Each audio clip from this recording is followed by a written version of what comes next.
একটি ছোট গ্রামে থাকতো একটি ছেলে। তার নাম রাহুল।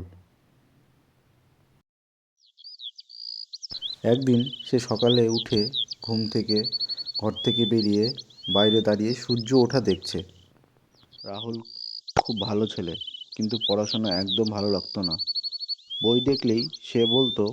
উফ, এত পড়া আমার দ্বারা হবে না। একদিন এলো সরস্বতী পুজোর দিন।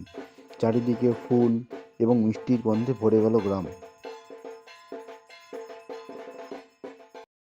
রাহুলের মা রাহুলকে খুব ভালোবাসতেন এবং তিনি বলতেন, বাবা, জ্ঞান থাকলে জীবন সুন্দর হয়। রাহুল দেখলো সবাই মা সরস্বতীর কাছে বই খাতা নিয়ে পুজো দিতে যাচ্ছে। রাহুল একটু লজ্জা পেয়ে বলল, আমি তো পড়তে চাই না। আমি কি দেব?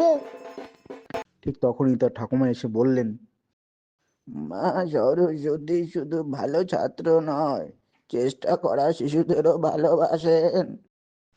এরপর রাহুল তার ছোট্ট খাতাটি নিয়ে মা সরস্বতীর মূর্তির সামনে হেঁটে গেল।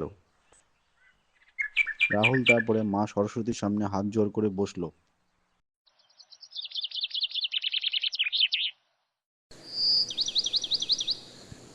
মা সরস্বতী, আমাকে একটু বুদ্ধি দাও।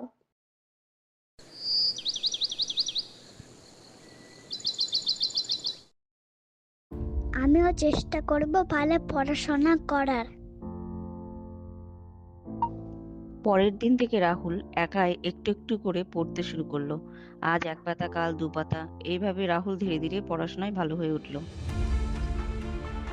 একলা ঘরে রাহুল বসে মনে মনে বলছে, ধন্যবাদ মা সরস্বতী, তুমি আমাকে বিশ্বাস করতে শিখিয়েছো।